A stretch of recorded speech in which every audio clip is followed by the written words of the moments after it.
a long time ago. That 7 years ago, we started this actually. What do we want? Or what informed us taking us this action to start with? Where I've never been elected and I've never been appointed before, but I've been privileged to find myself in the corridor of power for that long time, say well over a decade, and busy capturing data, understanding the situation. Let me put it that way. In Lagos, and I do know that for us to change the status quo in Lagos, for us to right all the wrongs in Lagos, what we need is to take that executive power.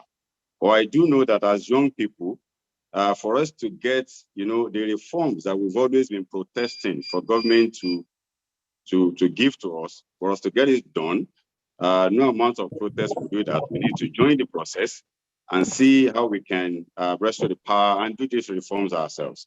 But it's not something that we're going to do on the social media or eating the street every day all the time. So we'll take our time to see how we can be part of that process. Or for instance, in the case of Lagos, we do know that before we can get anything done, before we can change the status quo in Lagos, there must first be an implosion within the strong base of the status quo. Every other person keep wondering, what is this? We're not happy with what is going on. We're not happy with the style of governance, everything. But we're unable to do anything to it. Every election cycle, they still come and win the election. Without... My camera is on. It's on. Okay, I can see now. Thank you. Go ahead. All right. So every election cycle, they come, even without joining the process or being part of the process, they will still win, even with few votes and all of that. So for us in Lagos, we took our time to say, you know what, we are not going to join the process. 7 months, 8 months, when everybody comes to say they want to join the process because of what we want to achieve in the state of Lagos. So we started this 7 years ago, and we took the battle straight to the stronghold of the status quo, which is the grassroots. Okay? Because we sit here, we speak too much grammar, we complain. We didn't realize that these people take to governance are in the grassroots, the artisans, market men and women, all of these people are cadre riders.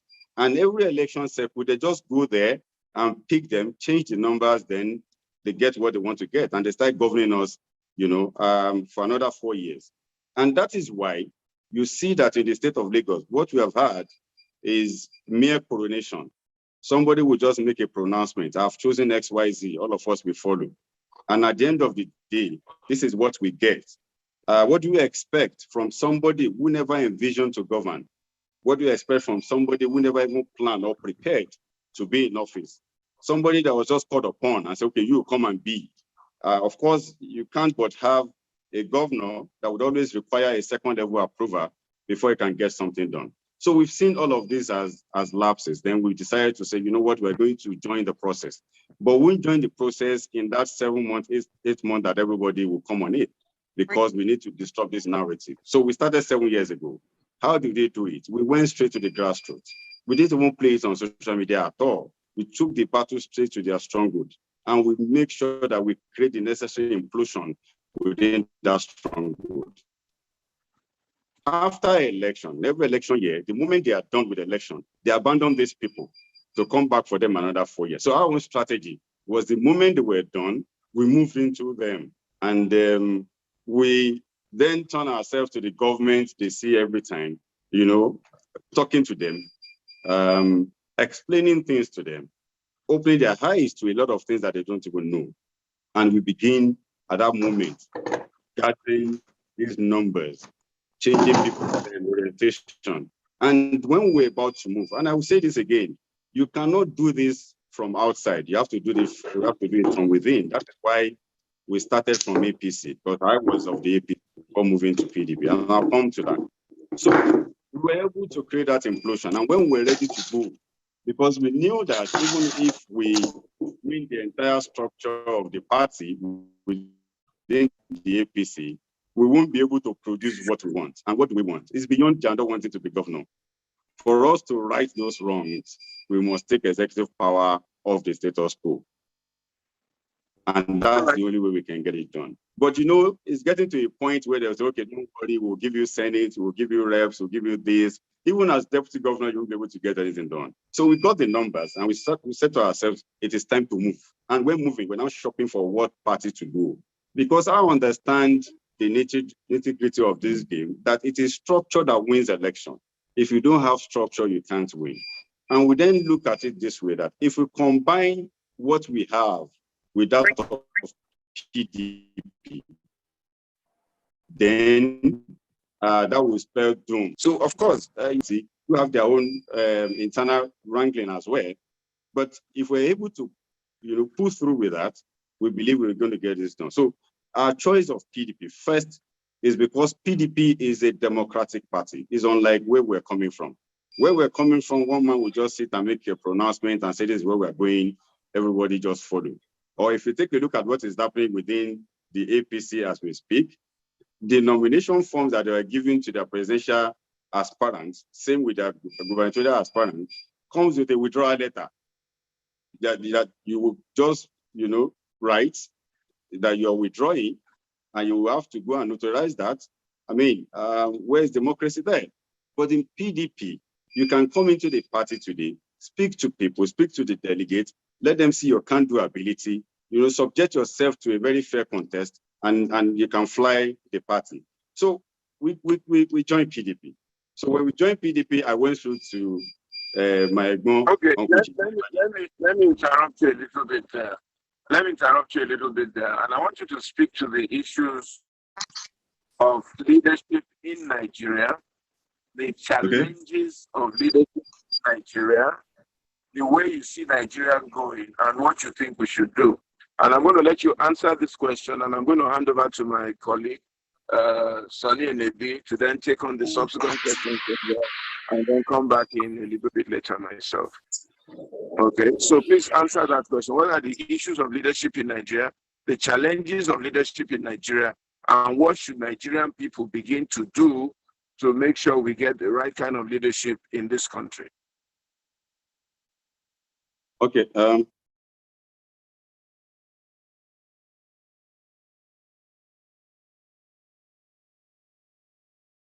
You are muted.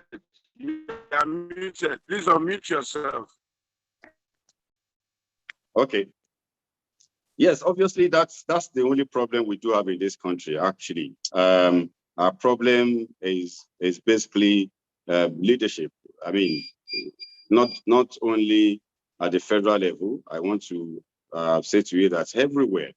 I'll give you an example of why I speak to that. In 2015, I'll come back to Lagos. I want to share a personal experience. Between 2007 and 2015 in the state of Lagos, there was a bit of orderliness, law and order and everything like that. I think that was when Fashola was in office. So post 2015, those years, you can't even drive against the traffic, you can't go on BRT lane, you can't do all of that. But immediately, the new administration came into office in 2015. And I was in the car with my own driver. And I just found myself on BRT lane with my driver driving on BRT lane. And I looked up, I was like, Toby, what is this? He said, I want to cancel it. It's because we have a new leader, in the state at that time, wouldn't really think that we should continue with that. So everything, like I keep saying, is leadership. The problem of Nigeria is leadership. We need to elect a leader. What we need now is a Nigerian to lead us. Yes, you can say, let it be from South, let it be from North, but I think that we'll still come back to this issue of my people. It has to be my people. I have to, we've just been accusing Buhari of this nepotism. So we'll turn to that again. I think it's about time that the people stand up to elect their own leader. In 2023, we won't see much difference, really. And I want to say that those that have expressed can-do ability that we know can really lead this country, They are busy saying PDP is an evil party, APC is an evil party. But the truth of the matter is, it is these two major political parties that's got the structure that can throw up, a better candidate. I mean, any candidate that will win election come 2023, except, and of course, we change something in our electoral act. Thank God we're getting there. That would inform people voting from the comfort of their room by punching button on their phone. If that happens, then we can say goodbye to these guys. But would they give us that reform? The answer is no. That's why we need to join the process now. See how we can change that leadership that we currently have. And by so doing, we elect somebody who's got empathy, somebody a leader that will come down and feel pain, not the one that will just be flying up there every time. You want to go from one place to the other, you're on shopper, and you don't even know what is happening down. No, we need to come down to people and see what is really happening. I'll come back to Lagos again. If you look around you there in Lekki, you will see all these Okada riders around Lekki. That's us sitting on a keg of gunpowder, time bomb, and what you need is government to do the needful. I said this sometimes with you, PI, that the lockdown of 2021, of 2020, 2021, afforded us that a very rare opportunity for government to, go out there, go to the loops, garages, parks, and, round up everybody that is homeless in the state and take them to Ekpe. They have this place there, put them there first, then you begin to see what you can do with them as government. But we miss that we're busy sharing rights or chasing this thing up and down. But again, that's leadership. We need to elect a leader who can look for better resources to work with. I mean, we don't expect you to know everything. Well, that is why you are the chief resource manager of the state. Look for people who can, not paying people, for electing you with position of authority. Of course, you know that we need to do that to party men. You find a way of appreciating them. But when it comes to governance, when it comes to getting the job done, you need somebody who can actually sit up there and get the job done. I keep saying this, if by tomorrow, by His grace, and I found myself in the office of Governor of Lagos State, I've said it, whoever is my commissioner for transport, commissioner for the environment, and even works and houses, don't come to Alausa, be sleeping, put your desk on the road. I want to be the first to know what is happening on the road. Go there, be on top of it. Maybe if Apapa is our problem, be sleeping in Apapa. I want to know what's happening in Apapa. Nobody should tell me this what is happening in Apapa before you know. Okay, and if you do that, then every Monday come to the office, let's have expo. By the time we are done, dispatch yourself to see how we can get this job done. And this won't be a matter of congratulating somebody because he's been appointed commissioner. We are here to work. We have a lot of roads to clear. So it's leadership. So if you have a leader that will tell people that is working with them, that will say to them, you know what, this is me. If you can't match it, then let's have a rethink. So the problem of the country is simply put, the leadership. Then how do we get there? See what we have now. Everybody wants to be president, which is fine. Everybody is expressing their constitutional rights, which is okay. But again, at the end of the day, I address delegates all the time. When I go out to say, address delegates, let them give us votes and all of that. But the majority of them don't want to even to listen to what you've got. Just come, give us the freebies and all of that. So we decide who is going to, maybe highest bidder, we get it at the end of the day. That is that's the crop of people that we elect, those we want to call leaders. But if you are 9 people here join the process, we'll be able to subject whoever coming to run for office, to a proper scrutiny and say, guy, it really does not matter whether you have money somewhere or you've been or you are from XYZ. We need to know what you've got to offer. This is the problem we have. How do we resolve that problem? In Lagos, we have been running elitist government for the past 23 years in Lagos. That is why you have people migrating from, those areas, from my village to Lekki, and because they don't have what to do. Let me give you an example. When ShopRite was open in Ikeja, I saw that you see people from Abulegba, Alagbado, they will come to ShopRite Ikeja. And after ShopRite had closed at 7 p.m., they will remain there. Some of them will sleep on the road. See, there is a solution. Give them their own shop right in Alagbado. Give them their own shop right in Abule-Egba. They won't come here. If you look at Banana Road in Ikoyi here, it's already a mess. This is something that we expect that government will do. I was saying something to some people in the health sector. Again, if you get to Lasu General Hospital, you will see people littering everywhere in the name of no bed to put them in 2022.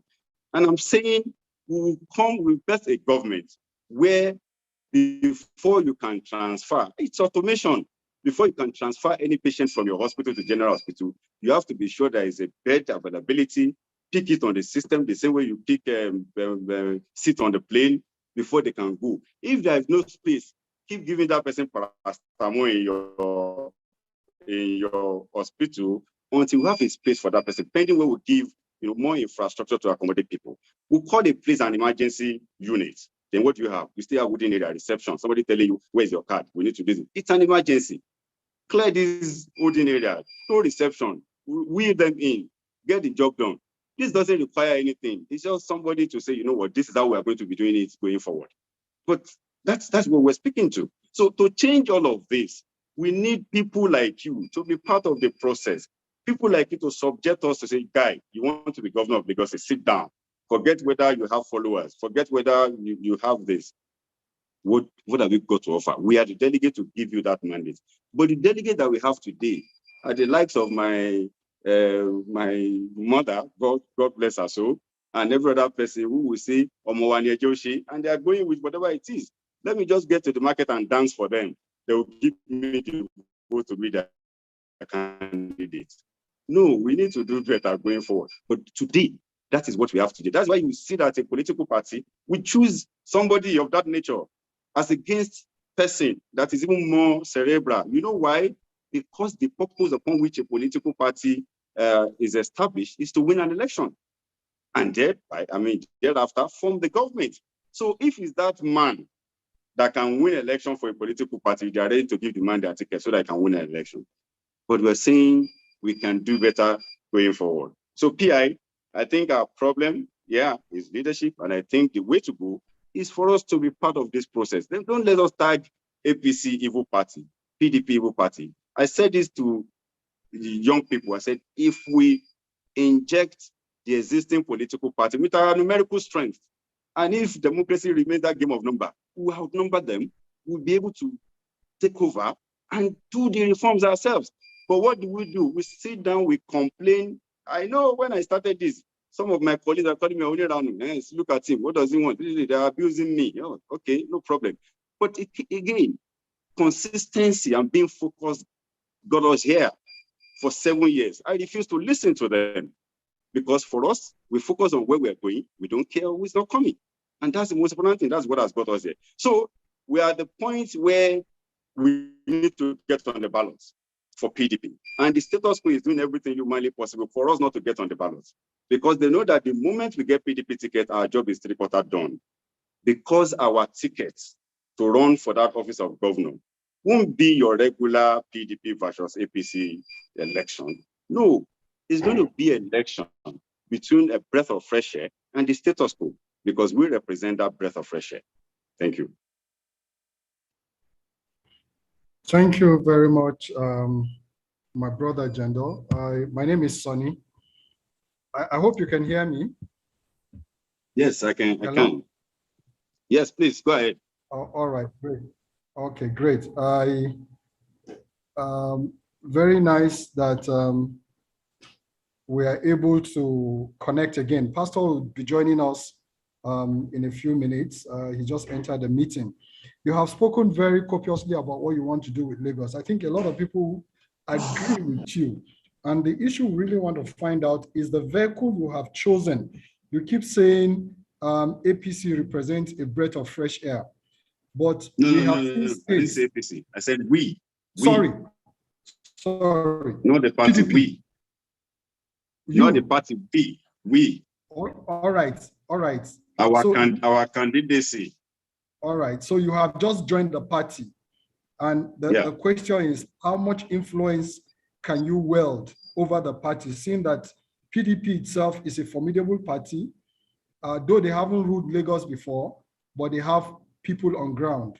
And how are you going to be able to change the internal working of PDP? Because if we look at the antecedents in other states, and indeed at the center, then we cannot reasonably use that as a model to judge what we expect from you. So a lot of people are like, the same. Why PDP? Why don't we get a clean breath of fresh air? Is it just to win election and then we continue to roll in the same circle? Okay, first, I need to answer your question about the PDP and those that we met on ground. Yes. I've said it over and over again. I'm not the only one running to be governor under the platform of PDP. And I can tell you that others who are also running are also equally qualified to be there. And I want to use it for our own arrival. They've been in the party for years. They've labored for the party. And I want to crave their understanding that our coming is to add value. Because if you look at PDP on every election cycle, they've been doing between 30 to 35%, every election cycle. And just like I said when I started that, you can't get anything done except there is an implosion within the status quo, within the ruling party. So that we have done, conveniently. And where do we then take it to? We're bringing it to PDP. So we are the 20%, 25%. PDP needs to cross the threshold of 50% to govern the state of Lagos. I'm sure they do understand. And we're on that. So I want to thank them for receiving us well. But you can't but have issues, especially where interest clashes, you understand? But we are managing those issues and everybody is beginning to know that, look, the most important thing for us now as a party, the most important thing for us now as a people is to see how we can have this breath of fresh air in Lagos. Can we just do something else in the state of Lagos? Can we just do something else? That is what we're saying. That is what it's about. Then I get this, your question about PDP. If you can't say that, if you can't speak of the model in another state, I've said this again, and I want to say it again. People keep saying PDP is bad, APC is bad. And I say to people, there is nothing in the three-letter words, APC, PDP. It is the people at the leadership cadre or those that are in government at that time that are bad, not the party. The party is just PDP, is just APC. You understand? But if you have people, good people, coming into that party to make it a good institution, you won't be speaking like this. I give an example. Today, we say, yes, APC is a very bad party, undoubtedly. But I keep reminding some people that Governor Zulum of Borno State, nobody remembers he's an APC government because the guy is an APC governor because the guy is doing pretty well. So we put that aside. So it's about that individual. It's about the leadership of the party. So that's why I keep saying that if this is the party that got the structure, I think the problem is the leadership. How do we come in there and see inject our numerical strength into it, see what we can do to change the status quo?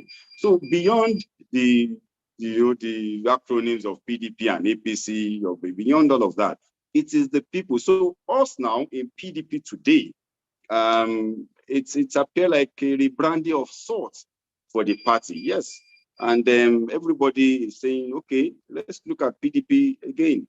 And then what we are getting, some people did a research very recently, and they sent me a copy, independent research. And when I saw that research, and they were just, they looked at every state of the federation. When they got to Lagos, that was the big news for them. And it was like Lagos is leaning towards the PDP. They're not saying there's a leaning towards the PDP. Something is shifting, and we believe that thing is going to shift. So the people in PDP that we met in PDP, we have submit ourselves and subject ourselves to a very fair contest with them. And we believe that because we are speaking to each other, what we've brought to say, look, guy, well, we have that 20% you have been looking for. Can we add it to your 35%? Let's get this done, and it's doable. So they've seen believability. They've seen that, yes, we can do it together. And all the leadership of the PDP, I also want to use this opportunity again to thank them They've been very supportive, accommodating. Unlike where we're coming from, nobody wants to associate with us. When we started this thing, they must not see you with Jandor. Who born you? Because we committed that unpardonable sin. You must not have a structure within the APC. You must not have a group within the APC. You must not think for yourself. You must not aspire. Does it worry you that the governor of the state can't even say he wanted to go for second time? He had to wait for somebody to say, okay, you can now go. How then do you govern a state like that when there is no some sort of level of preparedness to do that? That is what we don't want. That is why we left for PDP, which is a democratic party. Jimmy Agbaje came to PDP.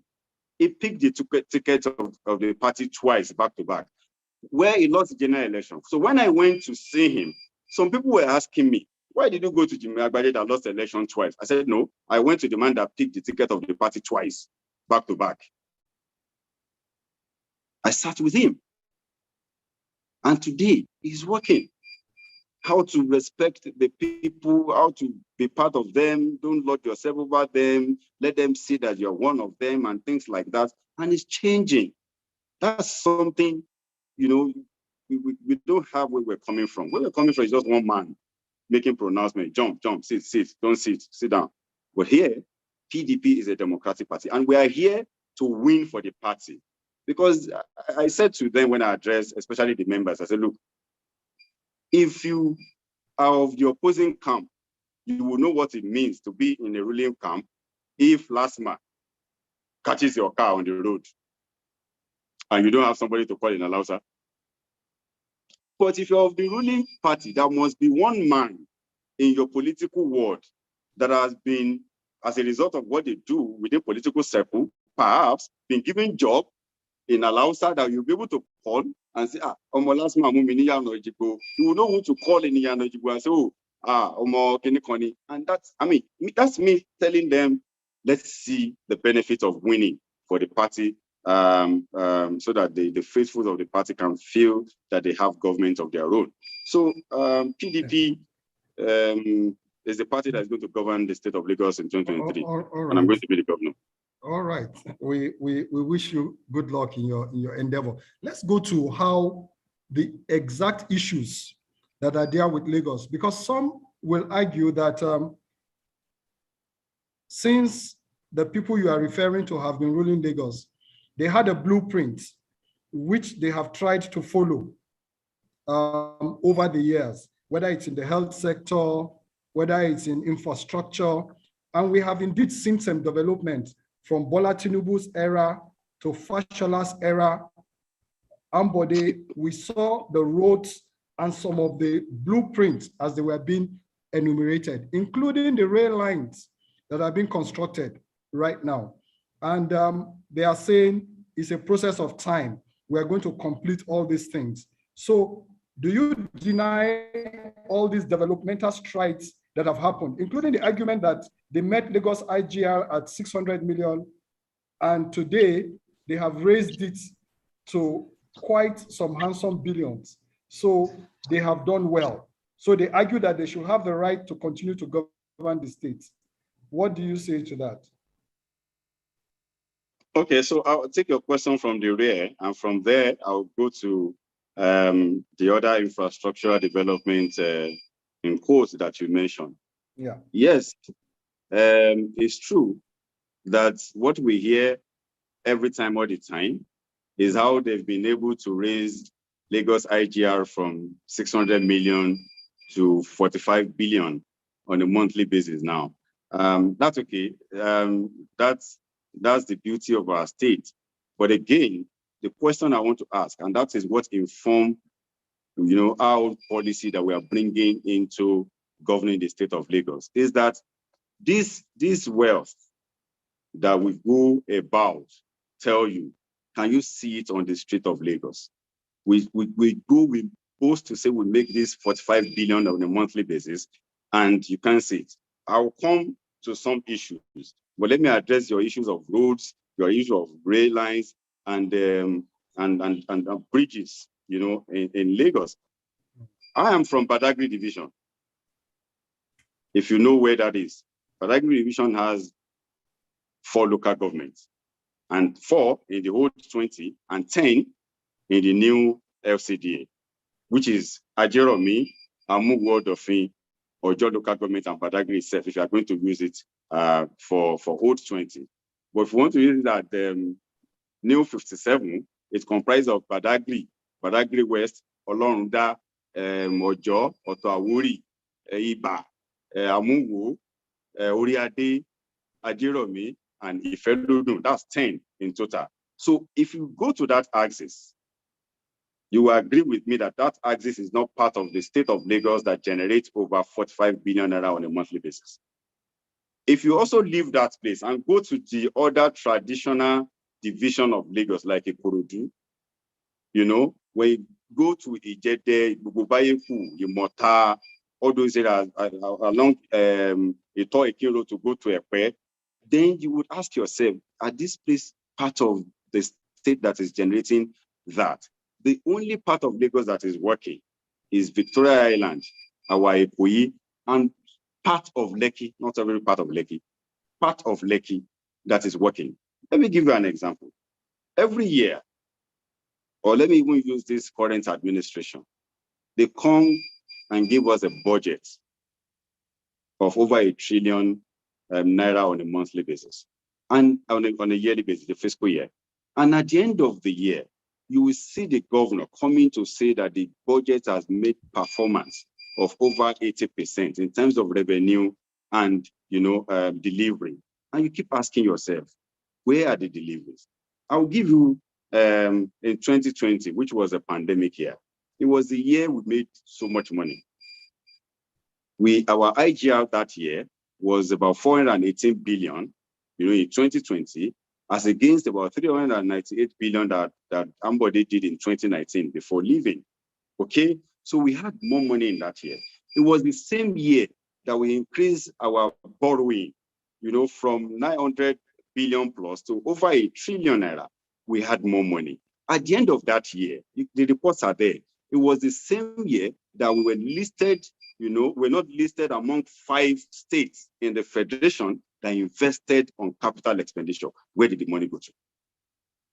So we sit and assume that this is happening. You spoke about the rail. For the past 16 years, they've been building this rail. Just from Okokomaiko to Marina here, just Marina to Okokomaiko. They've been, for the past 16 years, we've not been able to finish the blue line. Then we said we're having a mega city. It's embarrassing. Or what you call rules. Look at the Lekki issue. Some of us kept quiet. And I've spoken about this conspiracy of silence in Lagos.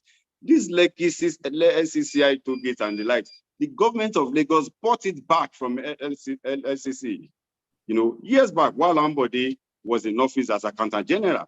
Well, yet somebody is still collecting tolls on that one. We're not asking questions. Where is the money going to? And in the name of the same LCCU and all of that. These are some of the things that is happening. And you say the state is making, put our revenue side by side with the level of development in the state of Lagos. Then you agree with me that we're not doing any better. So that is why we are coming up with what we call, a wealthy Lagos in truth. You don't need anybody to tell you that Dubai is rich. The moment you enter Dubai, you will see the riches everywhere. You don't need anybody to tell you that, okay, New York, oh, there is so much money in New York. Go to Manhattan, you see money on the streets of New York. We need to have a state that is wealthy in truth, away from a state that is only wealthy on paper. All these figures, they are only on paper. You can't see it on the streets of Lagos. Let me address an issue. In this state, we still have issues of bottlenecks. We've not been able to address it. We say, okay, peak time. Yes, peak time, you should have it. And the solution is staring in our face, but we're not seeing it. We're not seeing it because those that are in office never prepared to be in office. If you are going to the island from the mainland, everybody knows that the moment you are climbing 3rd Mainland Bridge at the peak period in the morning, that is where you begin to see the traffic on Oroshoki there. At the side of that Oroshoki, we can have a park and ride there. Let them dredge that water. You can park there and join, a boat or a ferry that will take everybody down to the island. And when you're coming back at work, you see the same. So you reduce the number of people that you put on that road. Or again, if you are descending Third Mainland Bridge, coming to Oroshoki again, yes, of course, that is where you begin to have traffic because of the interchange. Okay? Because of the interchange. Again, the solution of that is also lying, is in our face, because if you're conversant with that road, you will see that the median between Oroshoki down to Gudu is very wide.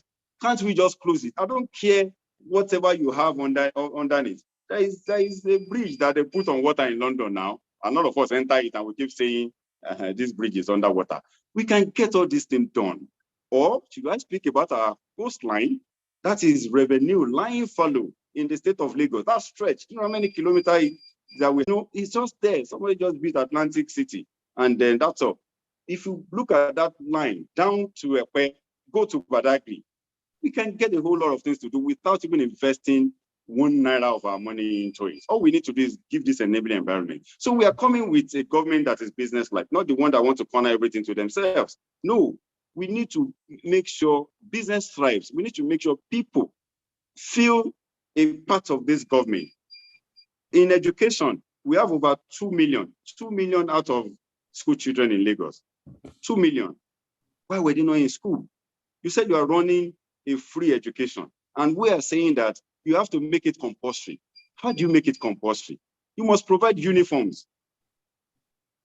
Because some of the children that are not in school, they're probably not in school because they don't have uniform to go to that school. As government, we can afford with what we are making to provide uniforms for all our pupils in primary school, even in secondary school. And what do? We make sure that the tailors association within the locality of that school will be the one to sew the uniform. Don't give it to one man in the name of contract, say supply all the schools in Lagos. No, give that money directly. That's how to ramp up an economy of any place. It puts money directly into. They know that every quarter their government is giving them work to do.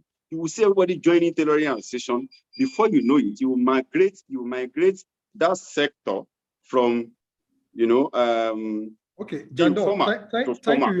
You are saying so much. The way we run it on this show is that a lot of people are ready to engage you, and we will be giving them time to engage you. But we have often said, and people will argue, talk strategy plan is not the problem in Nigeria. Every politician coming to office speak as well as you are speaking. They give us all the problems and they tell us how they are going to do it. The problem is when they get there, they begin to give us excuses. Now, how do we hold you accountable for the things that you are saying you will do if you don't do them? How are you going to do them? Because our problem has never been analyzing what is wrong or what should be done. The problem is doing it. How are you different from the rest? How should the people hold you accountable? Okay, thank you. I think this question is coming again. The first time I heard of it, I asked myself, and all of that. But nobody asked me to come and do this. Nobody said to me that we are go and do. You understand? I had this conviction and I started working towards it to ensure that we are going to get Lagos out of this bondage. I know that it's not going to be a tea party. Of course, it's an Herculean task, but it is doable because, like I said, all I need to do is to ensure that I have people, resources that can assist me in getting this done. That is one.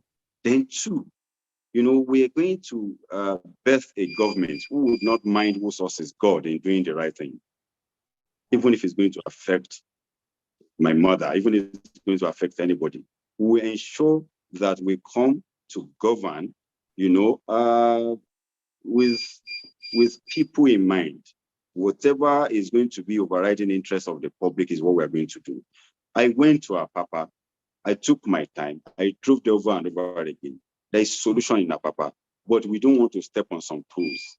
That is why you can't get that solution. We'll sit with them, we dialogue with them, we beg them if need be to see reasons that, look, we need to do the needful. If we need to provide more infrastructure, we'll do it. We'll call for support, we'll call for help.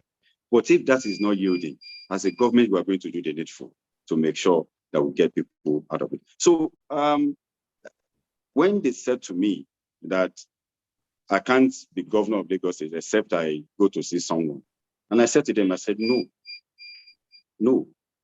I just want to do something that in the next 20 years, when I'll be 64, I'll be able to live with it and be happy with it and know and take responsibility for whatever actions that I've taken on myself, So my word, you can take it as my bond. You can say all politicians will say that, but you have to look at some people's antecedents, where they're coming from and all of that. And how did we get here? See, for us to dump APC where there is honey and all sorts and milk to come to PDP, it shows that we believe in that the promise of a better tomorrow than what is currently obtainable.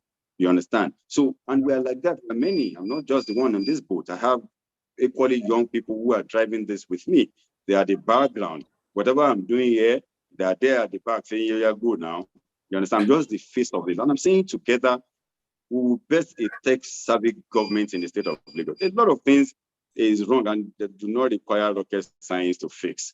The one I spoke about the general hospital the other time, you don't need to invest money. All you need to do is automate all the hospital in Lagos. All of you come on this portal.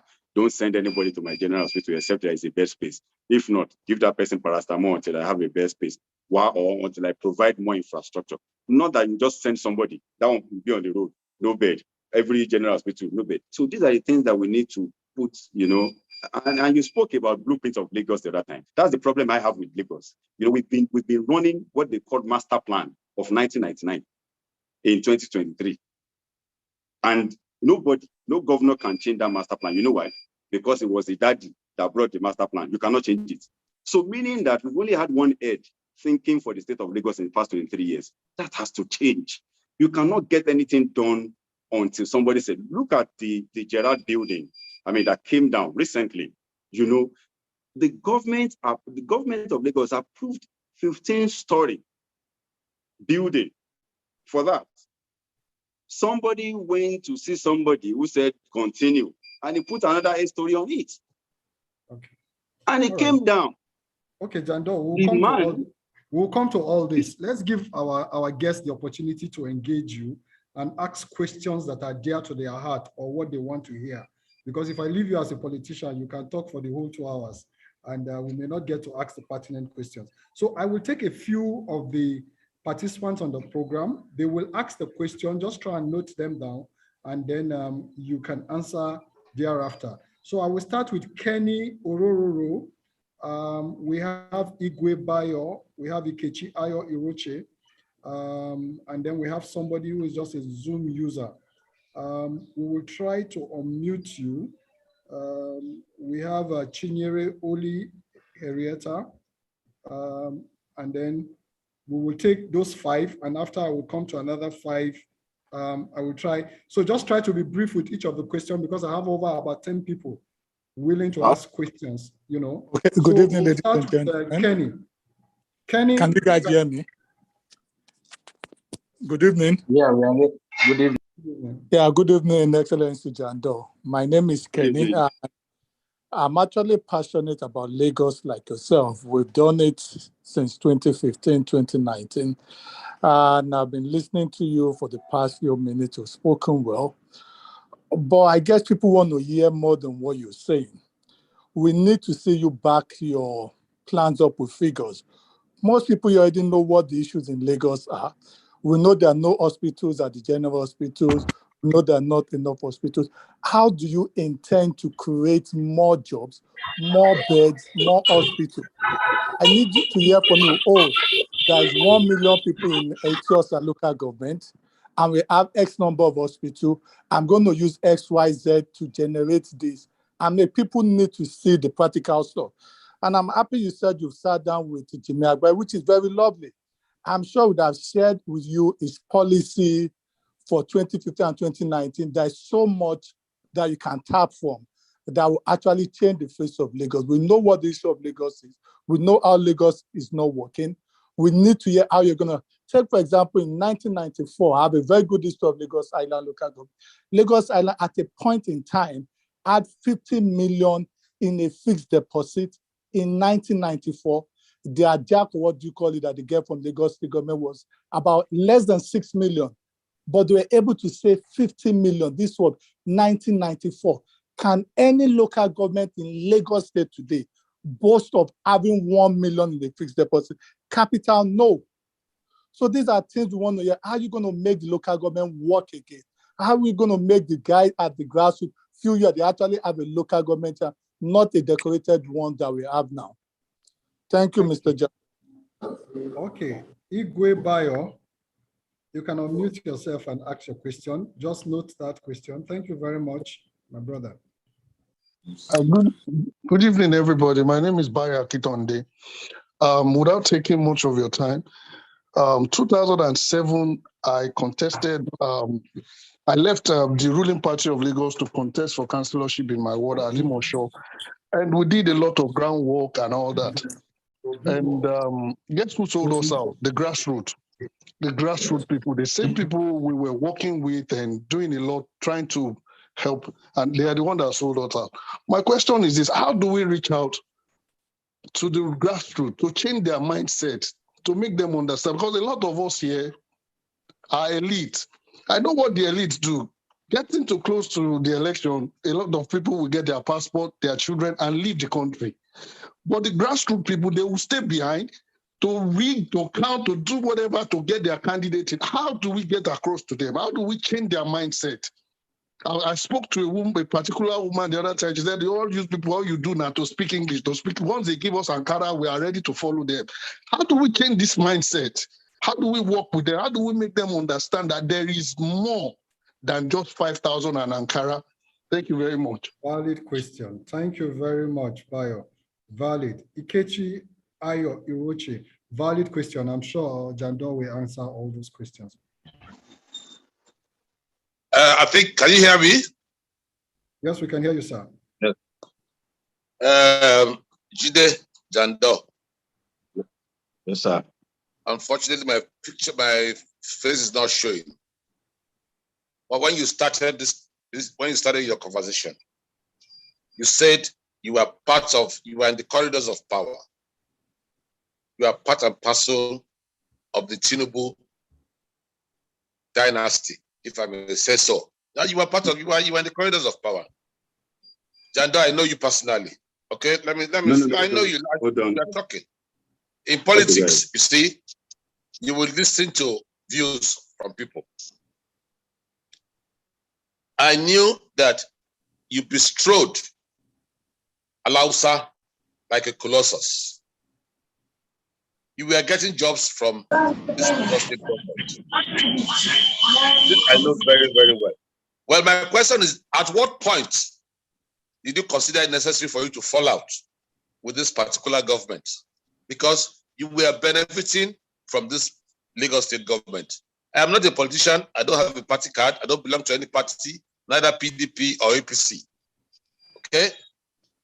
But you need to tell us, what was your reason? At what point did you decide to fall off from this particular group, which you were party to? Were you able to tell them when they were doing the wrong things, that they were doing the wrong things, or you were condoning the wrong things that they were doing before you parted ways with them? Thank you very much.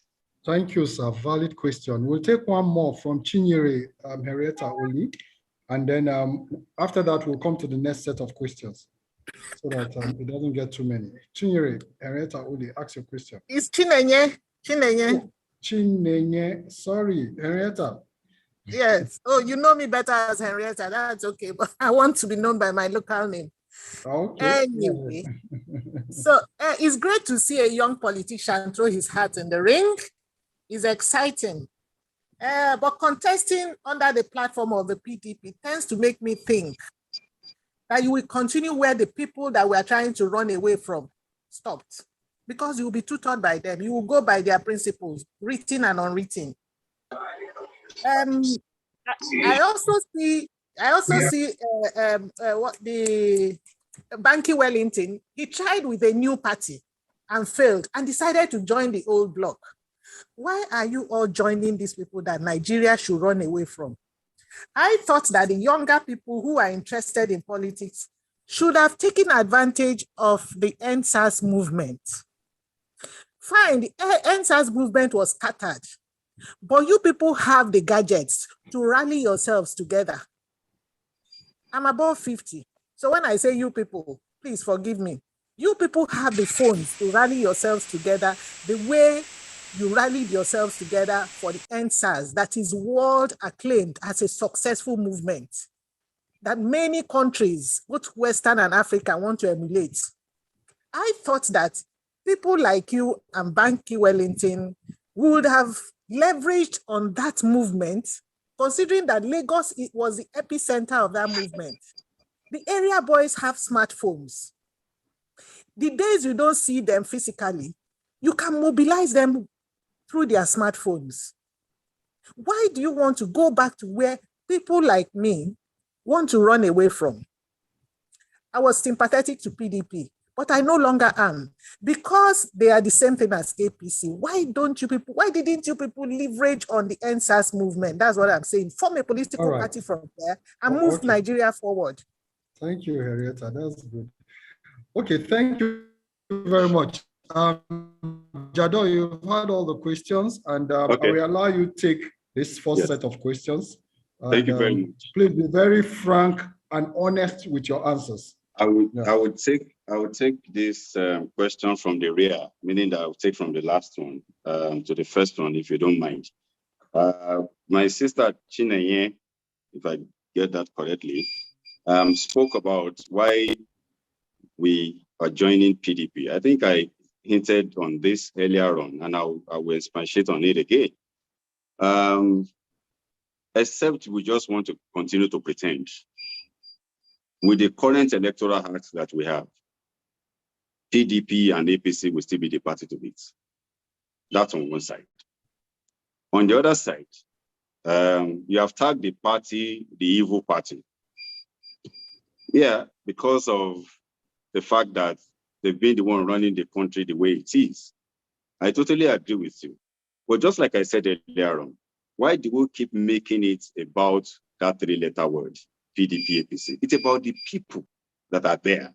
So we now imagine if we now have the likes of myself, Banky W, Victoria Oniru, all of us that are just joined PDP, and all the NSAS people decided to go and join PDP and swallow the people that are there with our numerical strength. Are you still going to speak about PDP the same way? Because you're viewing that party. It's about the people. When APC came, I was saying to some people, it's still the same PDP. It's the same APC. It's because it was the same people crisscrossing, going back and forth. So what you spoke about PDP pre-2015 is what you are speaking about APC pre-2023. And the reason is not far-fetched. So we're saying as young people, I'll give you an example. You spoke well about the NSAS movement and all of that. Do you know that the moment as young people, we're getting towards that period of forming a political party with that movement, that same week, over 16 political names were registered. Young People Party of Nigeria, Young People, all sorts. Why? The status quo knew we were coming. They had to quickly block it. Did you know what it took APC in 2015 to get that party registered, despite the fact that they've got governors, they have people? It is what it is. Now, us coming into the PDP, it is not because, I keep saying this, what we need, it's an opportunity to get to the office and being able to make that difference. If you don't get there, there is no how you want to do it. That is what we're speaking to. So PDP is not bad. APC is not bad. Look at the people.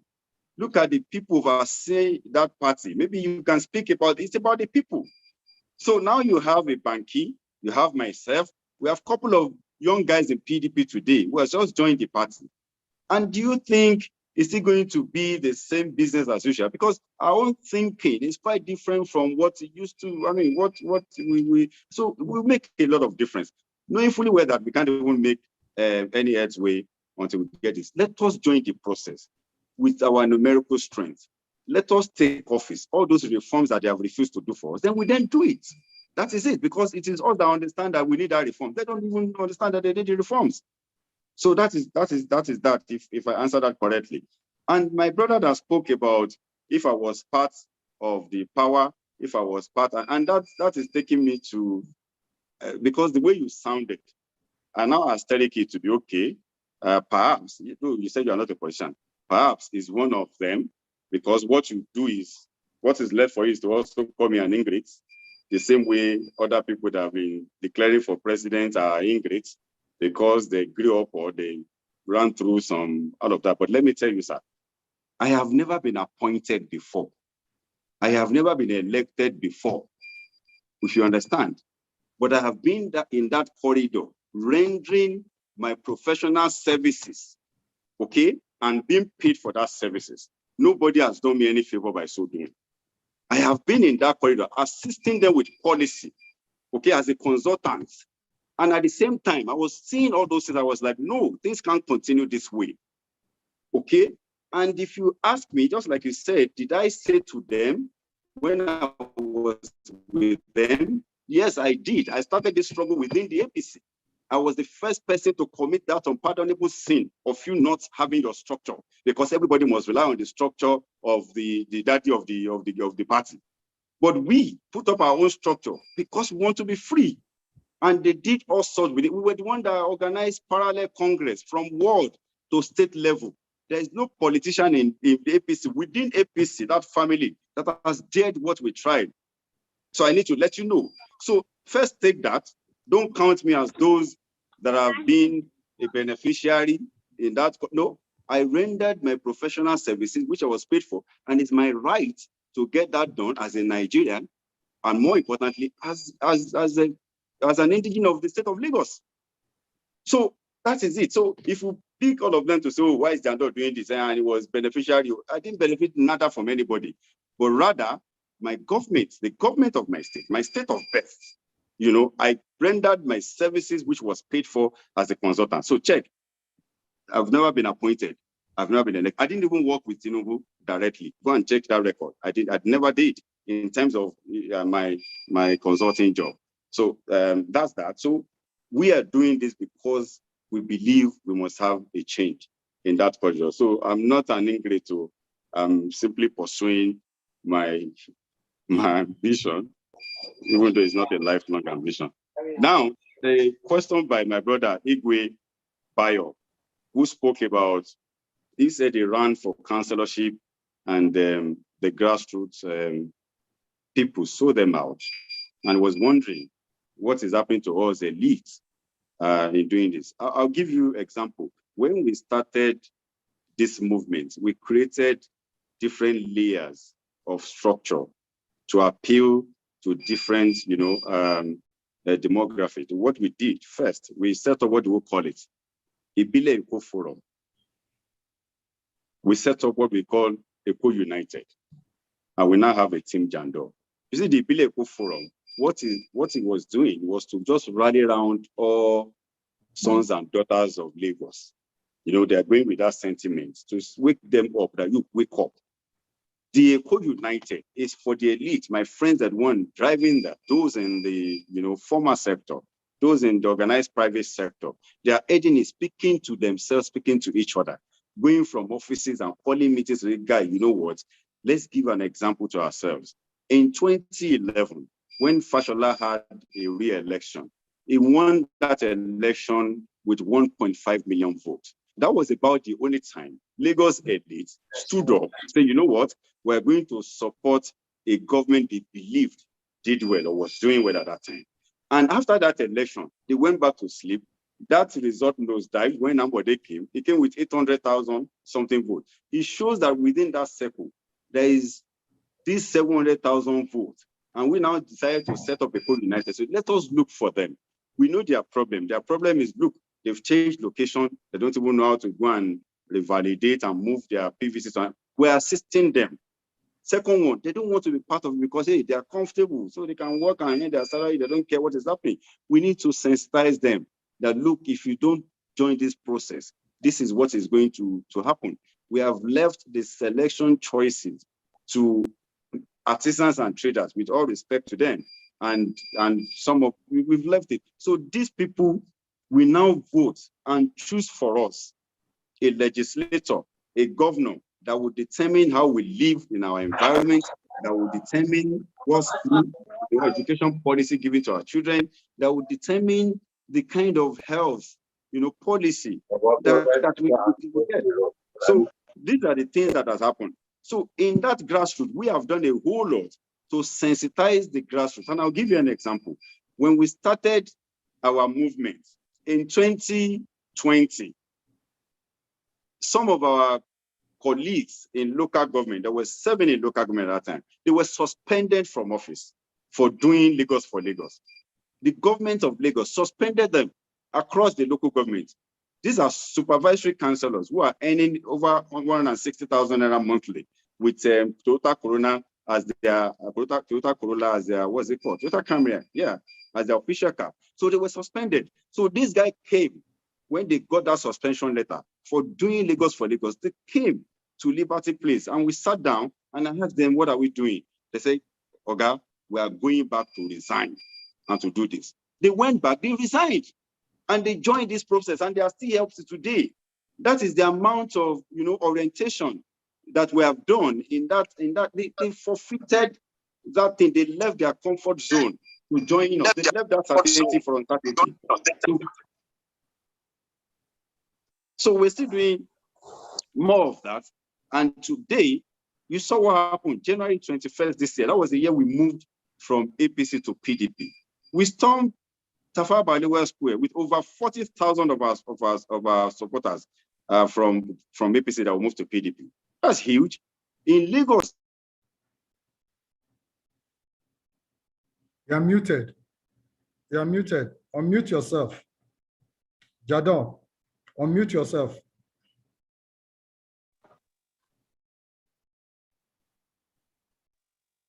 Okay. So I didn't know where you lost me, but again, sensitizing them, we need to keep into them. But today we've been able to achieve a lot in that axis, especially at the grassroots. What is driving Lagos for Lagos is the grassroots. It's the grassroots, and that is why they are taking us serious, because we took the battle to their stronghold. The grassroots has always been their stronghold. So they will go there quietly, take their votes from the grassroots every election year. They don't care whether you vote, whether you don't vote. And somebody will go and it's going to form government. In 2023, that will stop. We're going to have it like never before.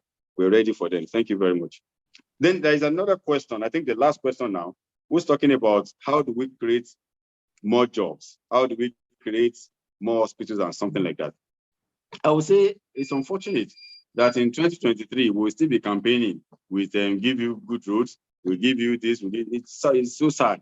But hey, it is what it is. We'll still campaign with good roads, we'll still campaign with potable water, we'll still campaign with all of these things. It's embarrassing.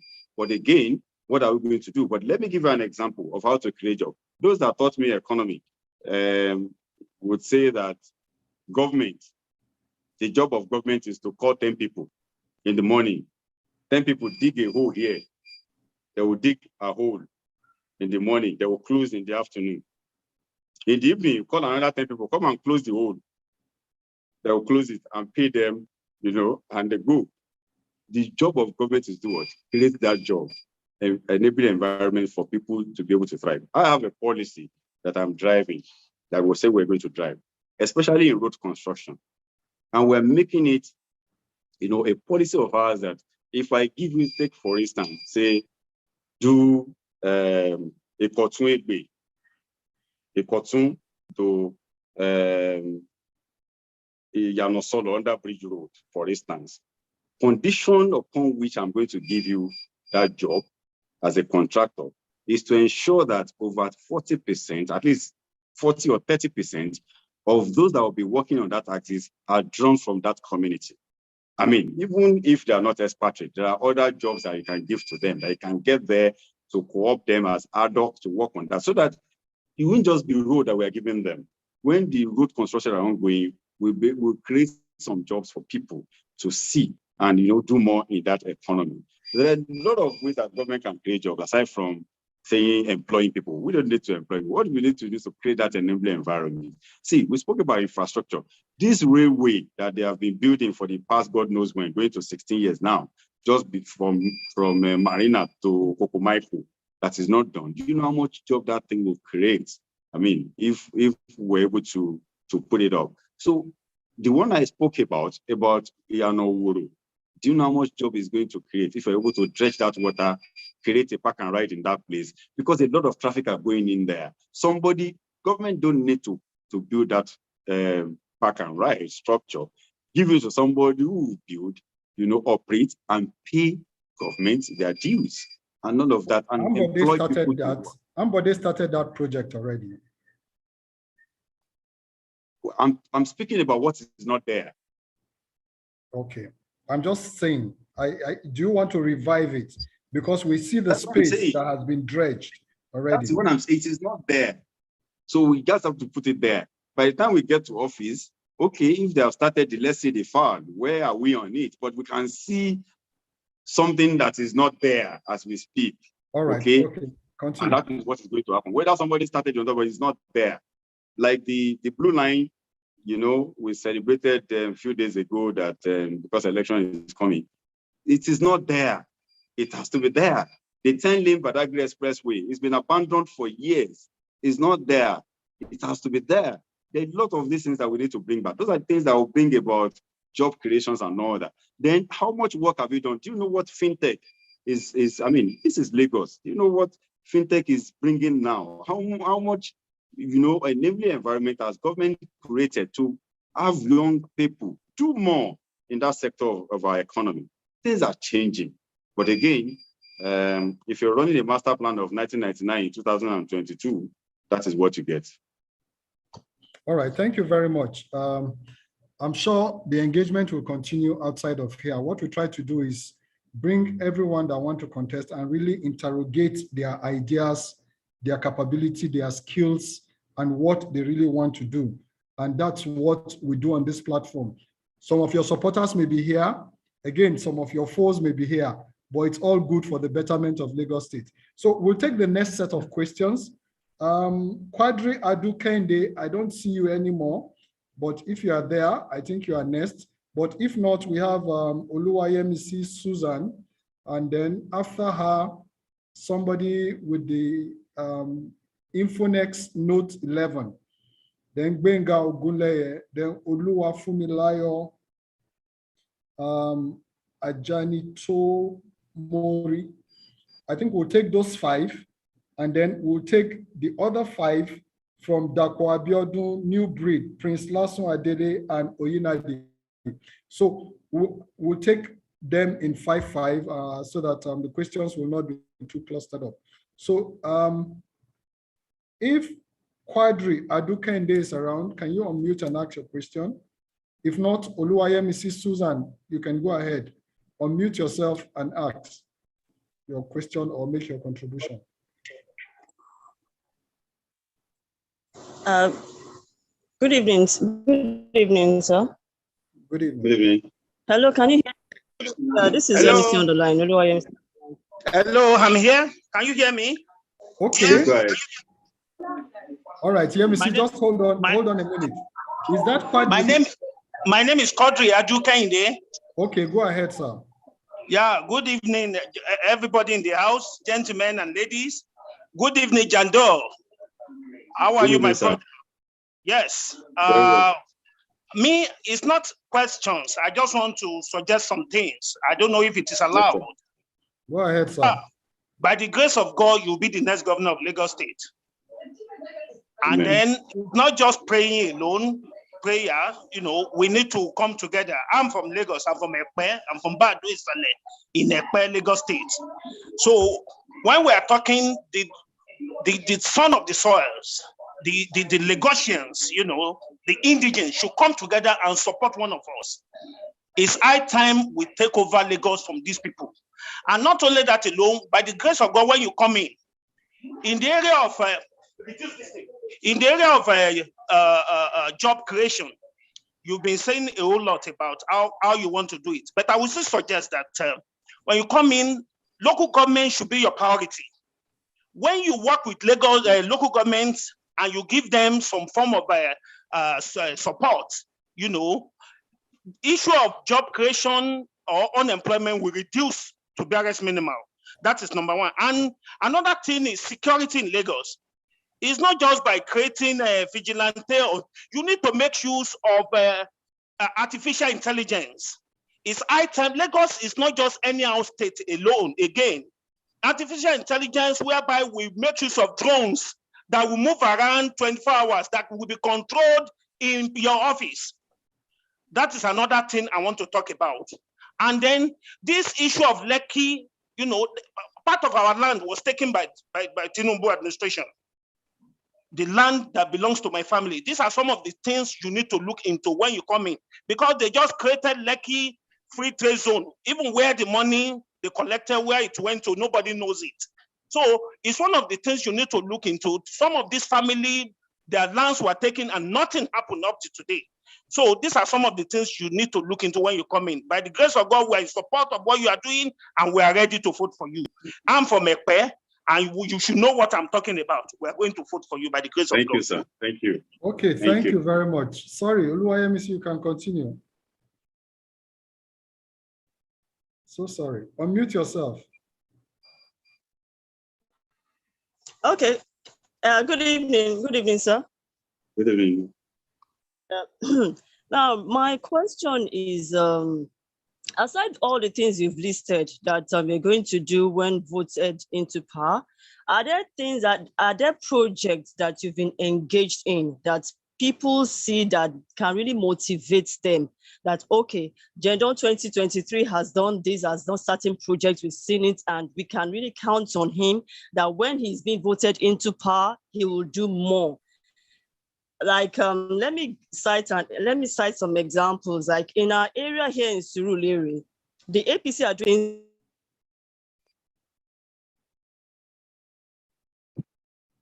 Yeah, we say we can't hear you. Hello.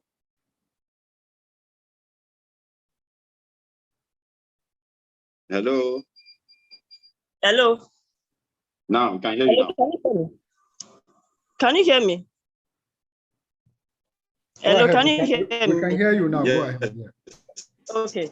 So they are private investigators. So those are part of the things, among others, that Yes, APC I can hear you. trying... We're talking about yes, we can. First, when you mentioned your area in Surulere, you were saying something about your area in Surulere. Yes, I said in our area in Surulere, like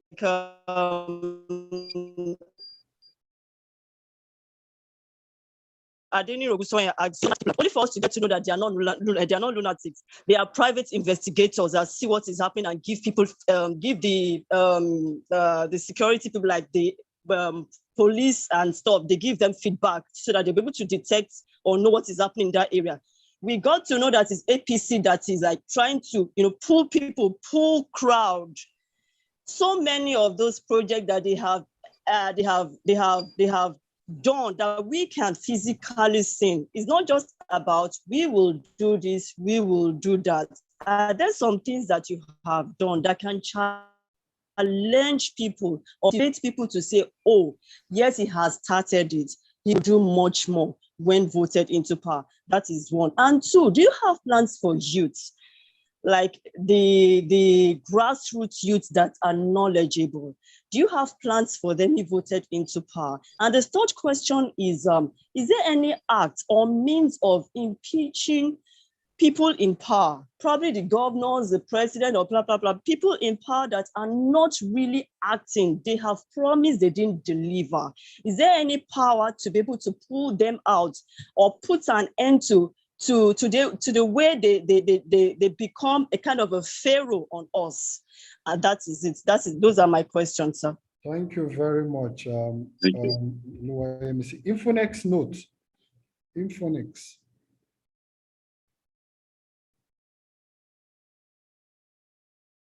Okay. If Infonex is not around, let's have Benga Ugunleye.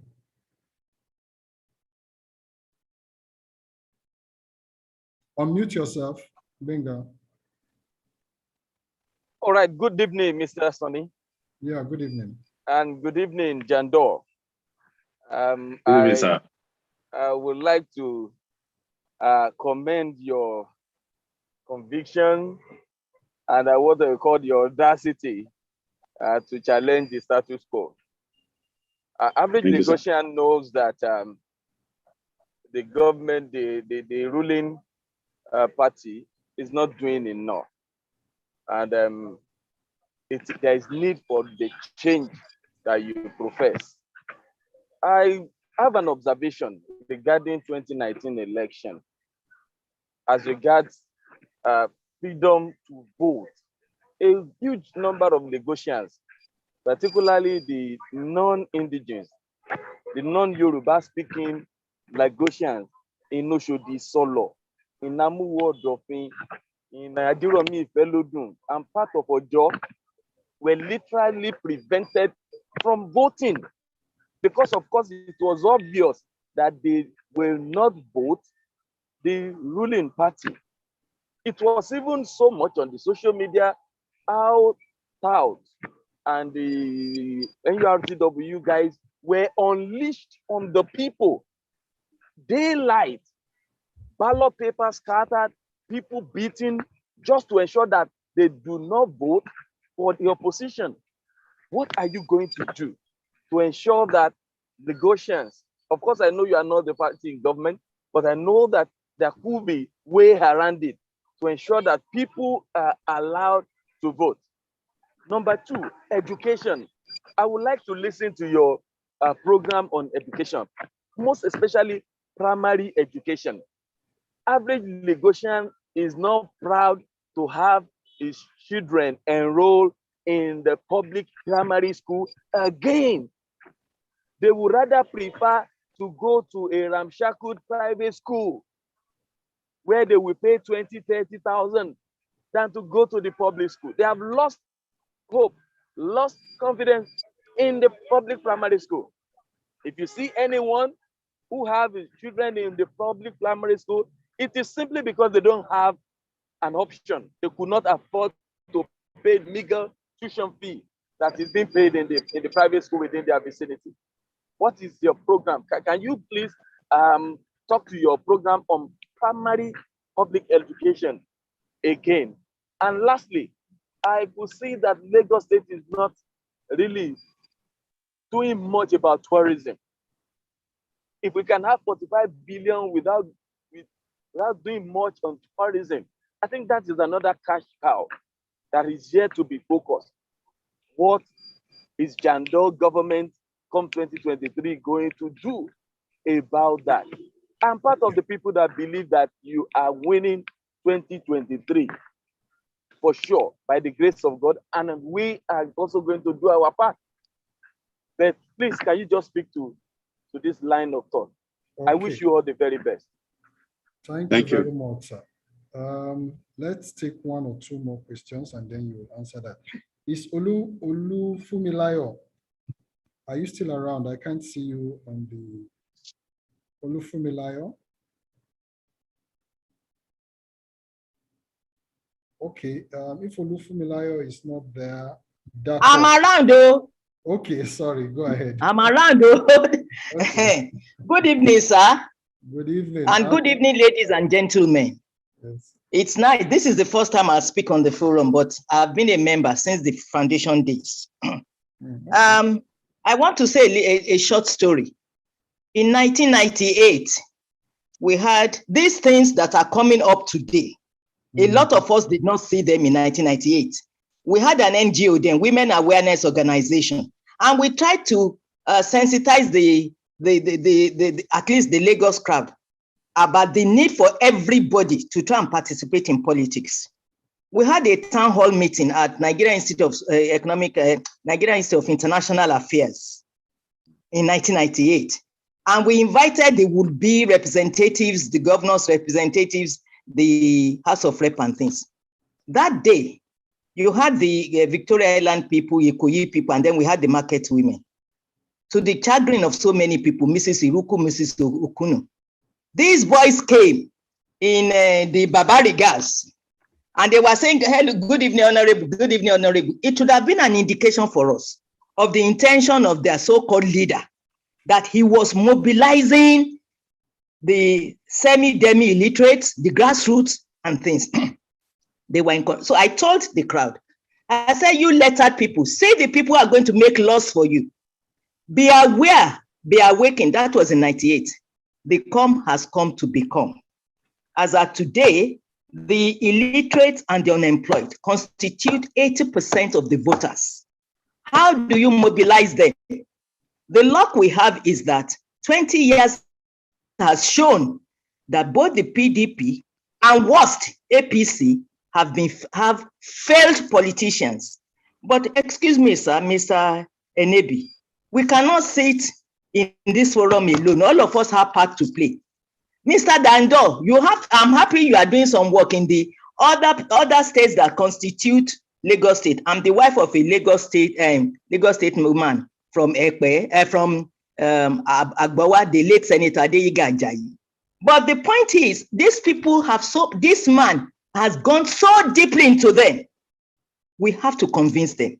We have to campaign in the markets. We have to campaign every nook and corner of not only Lagos, the whole of Nigeria. And please, we middle class people, we are in minority, so we must know the fight we are going to fight. But as somebody said, if SARS can have an impact, we also must do better. So that's my first observation. Mr. Jandor, yes, you people are quiet. What are you doing about restructuring? If you look at many of the platforms and you look at the campaigns of the Northerners, believe you me, we Southerners are sleeping, whether from the East or from the West. Restructuring. These people are determined that the president must come from the North, and they are determined to undermine any Southerner. What are we doing? This talking of Torrente is very nice. We are in serious situation, and we must dislodge all these people who are pulling Nigerians back. And all of us, both illiterate and the middle class, must gang up together. For me, PDP, APC, somebody has said on this platform that we must try to infiltrate the two parties so that we know how Jandor knows how APC has worked. So that's what he's taking to PDP now. Abi? So that's what it is. But all the other parties, we must convince these young people. They constitute majority of the population, but they are so complacent, or sometimes they are breaking themselves into mini groups. We must now find ways. This platform is so good, African Leadership Forum. There are some other platforms too. We must find ways of bringing all these groups together if we must win a credible election, not only in Lagos State, in other states, and even win a credible way forward. Whether we are restructuring, or some federalism, we must do something. Thank you, sir. Thank you very much, Ma. Perfect contribution. I'll take one more from Dapo Abiola, and you can respond. Thank you very much, Mr. Jandor. The question I have is pertaining to the legislature. To have a good governor, you must have people that make good laws that will help the people. The quality of legislature we have in the last 20 years have been very, very poor, and we can see it in different local governments. And I'll give an example of Alimosho local governments. The quality of roads that is in Alimosho, hospitals, street lighting, and the rest is below standard. Alimosho has the largest population in Lagos State, They have the largest number of votes in Lagos State. But when it comes to challenging resources, Alimosho has the least in Lagos State. The question I would ask you is, do you have people in your team that are coming out for perhaps House of Assembly that that could work with you in a way that you can channel your vision for Lagos to move to the next level? I'm an aspiring candidate under the PDP. I've been a PDP member, not Lagos for Lagos member, but I like your movement. I like the youth in you, and I like what the movement you have made in the last couple of months. And that is why I'm interested in anything that you do, and I follow it as powerfully as possible. Because if I emerge, I would like to work with a governor too that has the vision to take Lagos to the next level. So how do you address this to have people in legislature that can work with you, that won't be a rubber stamp, but people that, like you said, if your commissioner is in Apapa, he has to stay in Apapa to solve Apapa's problem before he goes to the office. Thank you very much. Thank you very much, Dapo. I can see we have quite a number of people wanting to ask questions, but let me let Jandor respond to these 5 questions like I promised. I think after these 5, we will take another 5. I can see you, New Breed, Prince Lasu, Oyinade, Precious, Olabisi, Galaxy. We cannot possibly take all the questions, but Jandor, if you can make the responses very brief so that you can take many more questions as possible. Thank you. Thank you very much, sir. So, Dr. Abiola, I think I will start from you. So I got it like that. You spoke about quality of legislators, that in Alimosho are very poor. And you also spoke about Alimosho, of course, being the largest local government with the highest number of votes, but the level of development in Alimosho is nothing to write home about. Yeah, of course, I think you got it right. It's about those representing you in Alimosho. Let me give you one example of something that I witnessed while, consulting in that corridor of power, not being part of the system. You see, every fiscal year, you see some representative, either a commissioner or a special advisor, every time all the time, they've got what to write submission on and put in front of the governor for approval, which is informed by what they're bringing, from their local governments as a result of, reaching out to people, try to know what they want and all that. That's one representative. And you have another one, I will not mention the person's name, who in the entire fiscal year of his ministry, nothing will be done. And you will then see other ministry going to his vote to spend his money, taking AIE from the Commissioner for Economic Planning and Budget, that's the authority to incur expenditure, and going to spend that person's money because it's got nothing to do with the money.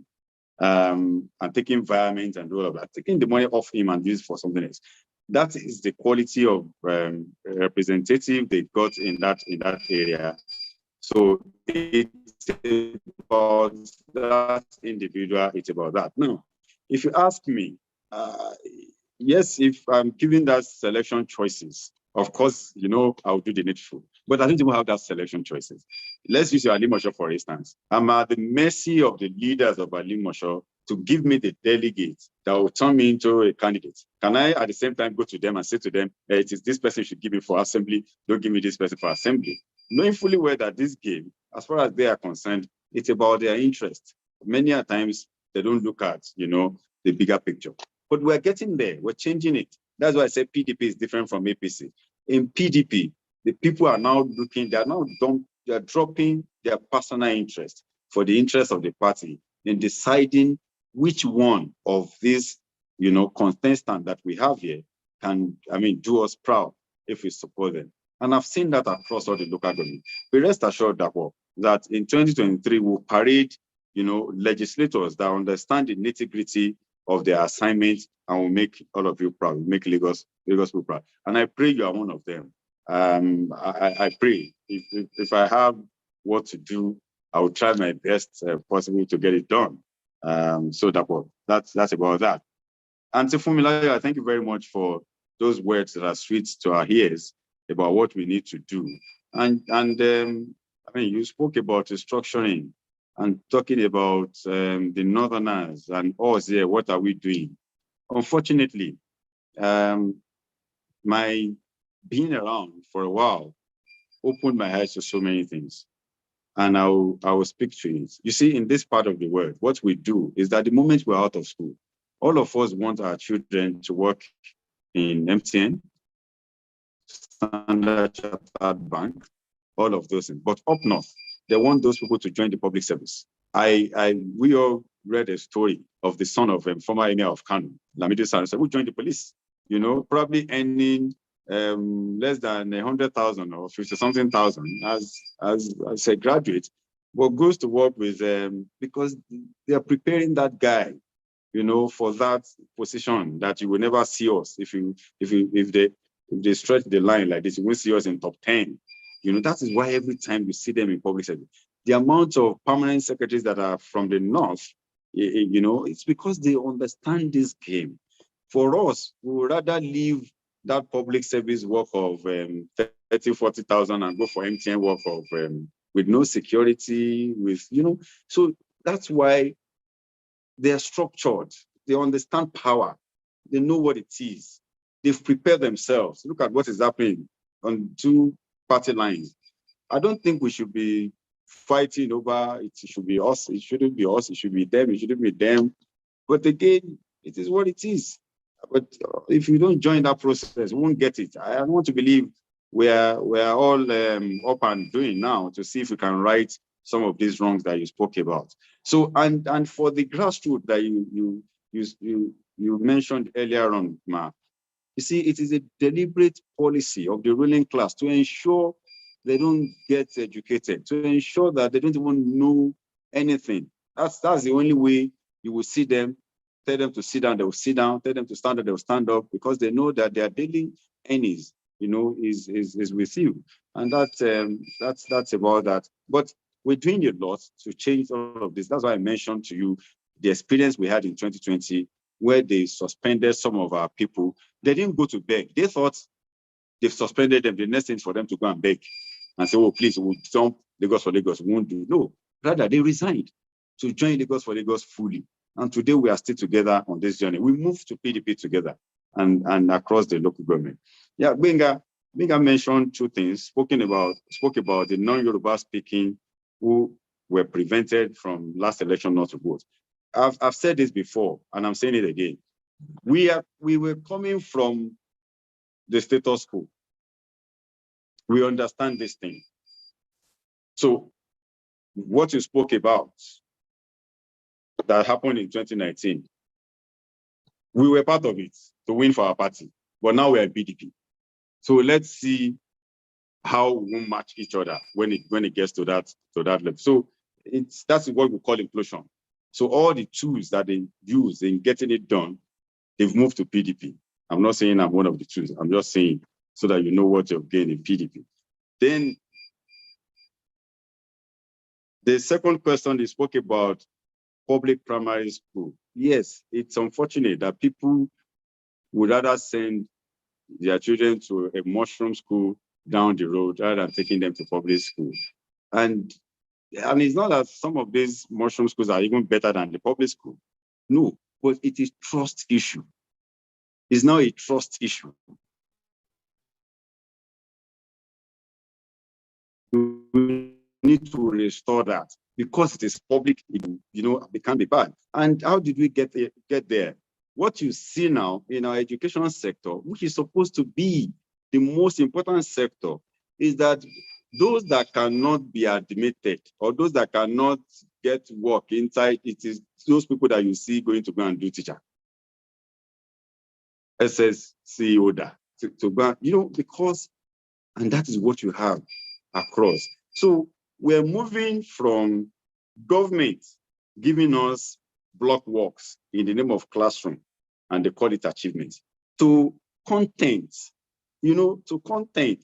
It is when we had the opportunity to school abroad that we see that university Doesn't have to be that big landmass. You know how Ife is and all these last big landmass. In the building, it is the content that matters. It is what you've been fed that is the most important thing. And we need to change, all of that by making sure that those that we're entrusting our kids with are well trained to get the job done. There will be authority, in that field. It's not just about and we have to do a lot of sensitization to tell people. They have to restore that trust, in people. So it's a trust issue. Because it is government, it can't be good. People just don't want to go. Or look at our university system. Everybody wants to go to private university because that's the only way you can have, you can have it straight. So, and there's a lot that we are going to do, especially in this public school that you mentioned, Benga. My colleagues that were working together, I speak about this. They feel it's a joke. Say, look, if you want to work in this cabinet, I don't know what is going to happen. You must withdraw your children from. You must withdraw your children from private school and bring it to public school.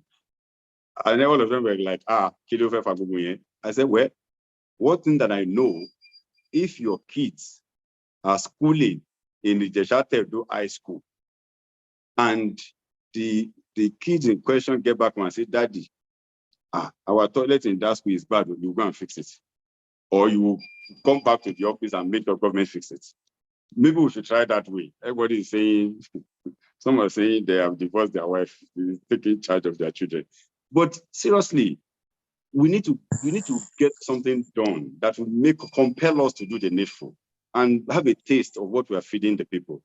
You can say, yeah, it is sweet. Yeah, but hey, let's try it. It can happen. And there, the change can begin from us. And I believe it's doable. We can restore people's hope from this one. I think last question is from Oluwa. No, I have a question from Oluwa Yemisi that spoke about security.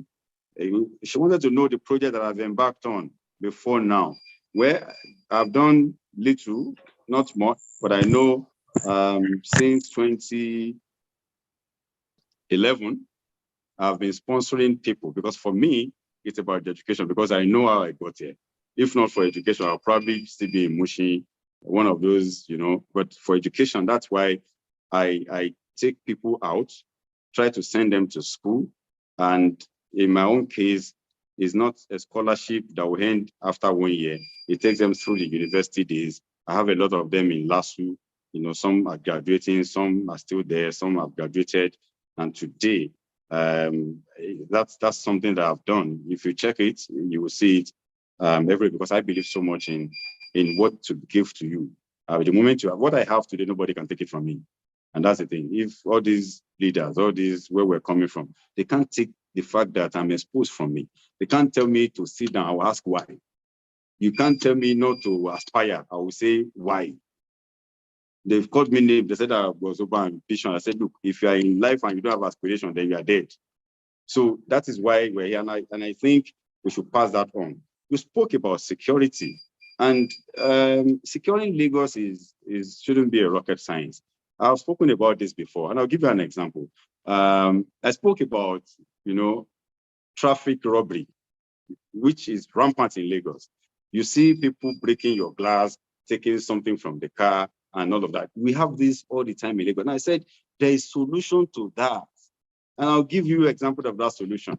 You see this government gave garages to NURTW guys, and they make so much money in those garages. Let's say Ojota. We have people who are managing Ojota garages, they are NURTW, they make so much money and all of that. As the governor of that state, all I need to say to whoever is managing that garage is say, look, the moment they rob in this corridor, I'm going to take that garage away from you. You will see that every traffic hour, they will go on the street and secure that access. I don't want to say they are the same people doing it, but they know the moment I hear that I'm taking that garage away from them, they know how much money they make in that garage, they will secure that corridor. I keep saying, I've been Mushi boy. In Mushi, you cannot come and steal in our area. In Mushin, if they cut your pocket like this, and you cry, they've cut my pocket, so we need to see how they cut that pocket. We say, we'll fish him out. Some of these things that these boys are there, all you need to is to put them to work and say, guys, busy. I know what you're doing in this base, and no problem. I'll take the base away from you. They will secure it. This is there. They just go there to make free money. They take this money to party and spray, and that's all. And every day, people drive in traffic, they break like that. So that's one area that we can also secure that. You see, you spoke about somebody call it what do they call it? The one they use drone. They call it native something. It's not native, that's even high-tech using drone. The native is the one to say, look, you can't come here and get this done. Or the moment it happens, we know. So we can make use of these boys and convert them to what will be useful to all of us at the end of the day, especially those that are making money off us. Oluwayemisi, again, I think I have another question from you. We ask, is there a process that can remove governor from office? There is. The House of Assembly, they can remove governor from office if they come together. I doubt if this House of Assembly can do it. But, House of Assembly that understands that this governor is not doing well, they can remove that governor. Let me give you an example. A Senate Assembly would have removed somebody from office, even with the NSAS matter, that Lekki shooting the doing, they would have just removed. You know why? As the chief security officer of the state, I'm not saying it was the one that caught soldier. I'm not saying it's not the one that caught soldier. But at that point, all you need to take responsibility, apologize to your people, stop shifting the blame. I didn't call them. Who called them? Somebody called them. Just, what do you want to do with that? Or the report, the panel report. The panel said there were killings in Lekki. Government pathology said it was only one killing in Lekki. So you, governor, why do you care about whether it was 1 million or one person? You should have considered that one person, one death too many. Apologize and move on. So they find it so difficult it's not whether it's my fault, it's not my fault. We don't expect you to be perfect. We expect you to take a lead. We expect you to take responsibility. We expect you to tell us. So all of these, keep happening up and down. We looked at it as a Kinibugwele.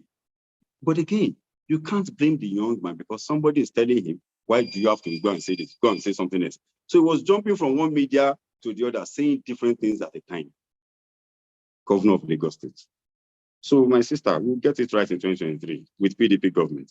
Brother Adu Kehinde, thank you for that. Lagos people should come together. And you also spoke about security. And you spoke about your family land, that was taken.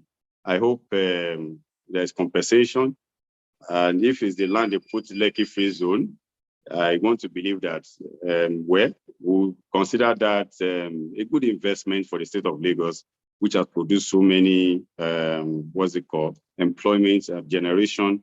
But what is due to the family in terms of compensation has to be done. If that is not done, be rest assured that our government, by the days when we come in power, will go to do it.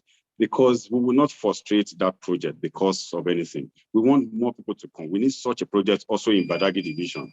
We won't for any reason, but we'll look at it to ensure that the rights of the people of indigenous of Lagos is not trampled upon because we want to satisfy the business community. We'll strike a balance. I think that is the most important thing. So, sir, we'll look at it and we'll make sure that what is taken from the family, there is due compensation. Because as government, we can take such in overriding interest of the public if it's going to do us well in the state of Lagos. So I think I'm going to stop at that. Thank you very much. Thank you very much. Our time is almost done, and I truly do apologize to all other people that have raised their hands. They want to ask questions. We are almost 2 hours done, and so we can't really take too much more questions from all of you guys. But be rest assured that Jandor will be available to take more questions from us. And we would like to thank you for coming. But before you go, there's this pertinent question that a couple of our participants have said I should ask. Lagos for Lagos. They have said you are advocating Lagos should be for Lagosians. And so those of us, for instance, like me, that I am not a Lagosian, what is our place? Okay, Pastor is back. I'm sure he will end it.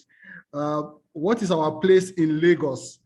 Because the talk seemed to be that you guys strictly need Lagos for Lagos indigenes alone, whereas every other person living in Lagos is contributing to the development of Lagos. But before you answer that, which is our rounding thought, I will let Pastor take his final shot and ask you the questions. Pastor. Yeah, thank you very much, Jandor, for all the comments. I've been listening to all the questions and the frankness with which you tried your best to answer the question. I think I know the answer to the question, Lagos for Lagos, but let me leave you to respond to that question. But then most importantly, what I would like to ask you is that one of the things you are advocating against is for there to be liberty and freedom and have people express themselves. Okay, now you want to be governor of Lagos, and if you are governor, for 4 years, you yourself now become the godfather of Lagos, and everybody has to come to you before anything can be done in Lagos, and so on and so forth.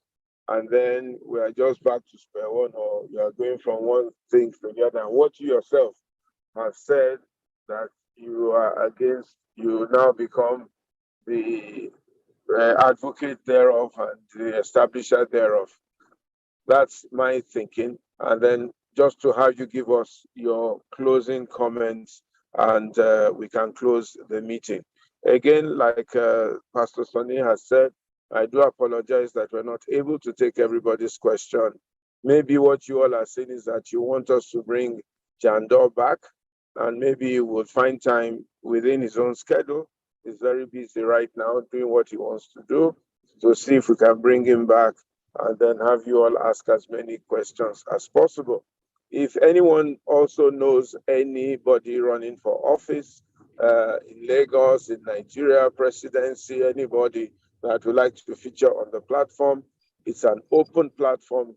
Anybody who wants and has an opinion or wants to talk and we think he has something to say is most welcome. Let me reiterate that we're non-partisan on the platform, but we're open to anybody who has any political interest to come and express themselves and appear before the public court and answer their questions. So if you do know anybody of any political persuasion or leaning that also wants to be on the platform, they are all most welcome. Once again, my brother Jandor, thank you very much for coming to the platform. Thank you for aspiring to leadership in Nigeria. We look forward to a very keen, fair, and free competition. And all I can say is, may the person that is best for Lagos and may the person that the Lord thinks is best for Lagos win, and the person that is best for Nigeria, as a matter of fact, win the forthcoming elections. Thank you very much, everyone. God bless you. Final comments? You, sir.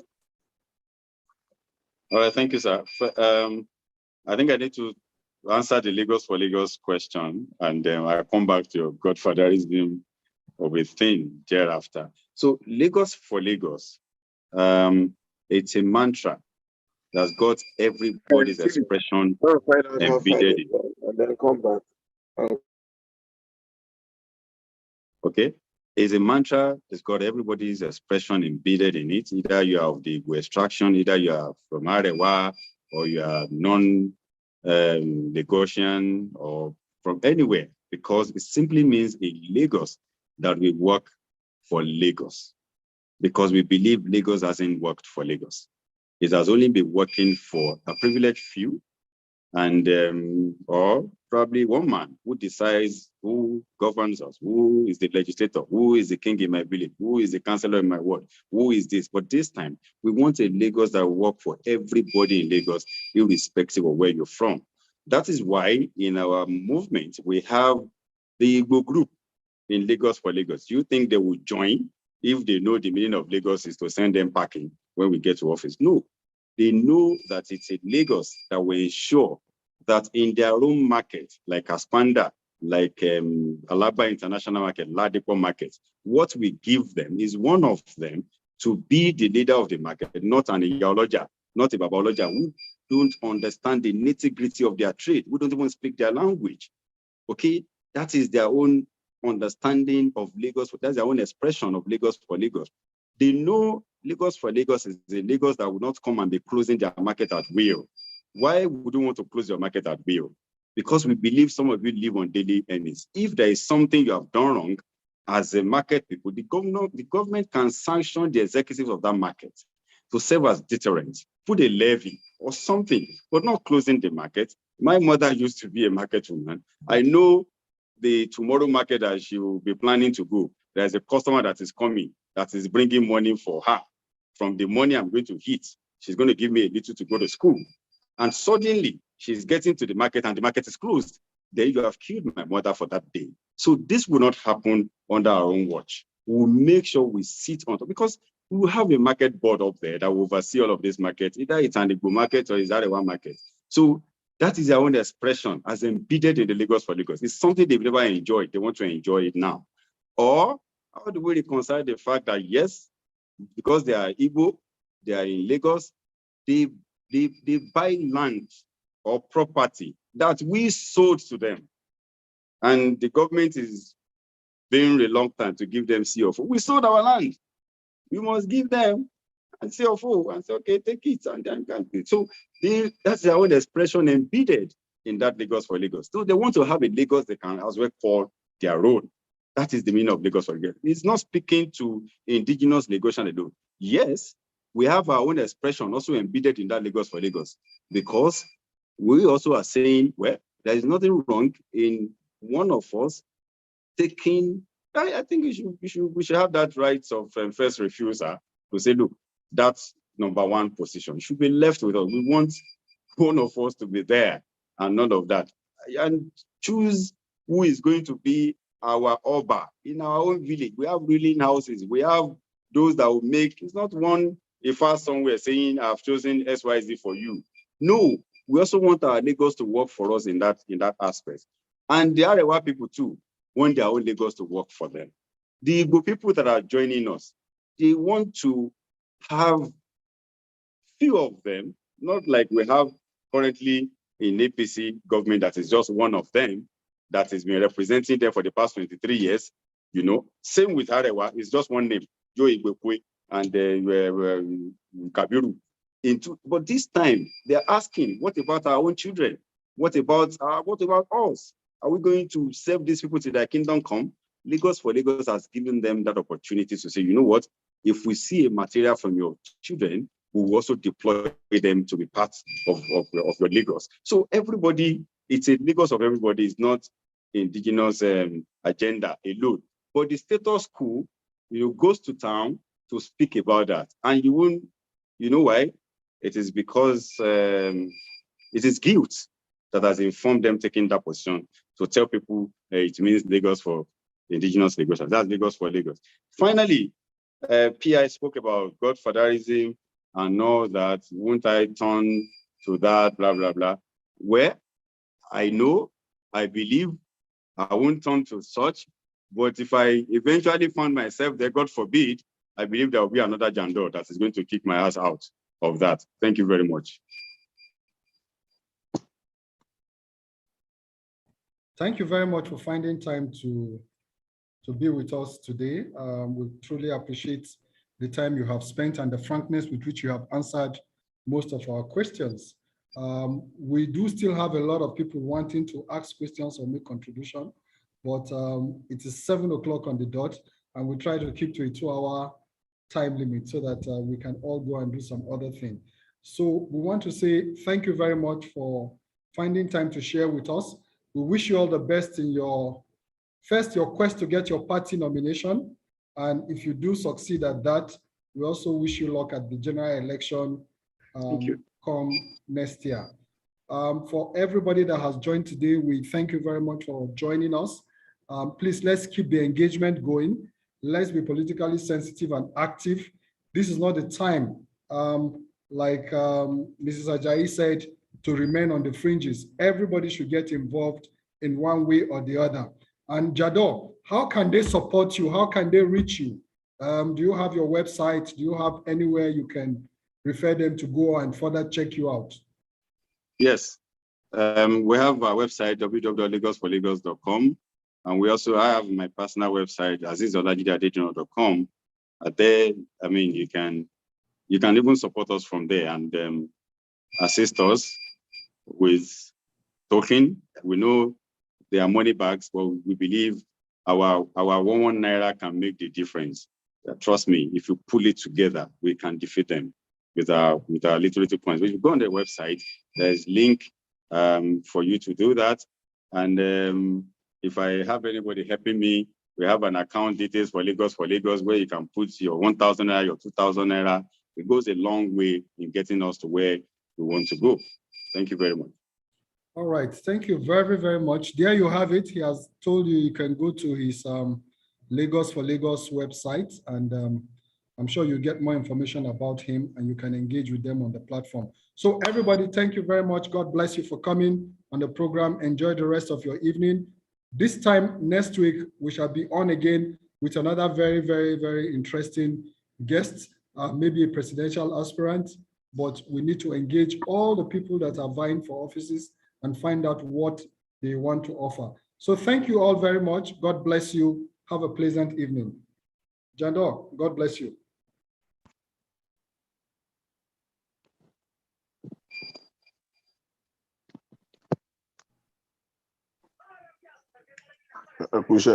Thank you very much, Samuel Dada. Thank you. We appreciate. Thank you very much, Akani. Olabamibo, Mommy, thank you very much. God bless you. It's our one. Thank you.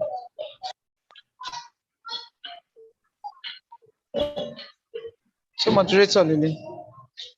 Somebody should post the account now. Account details. Somebody should post the account details now.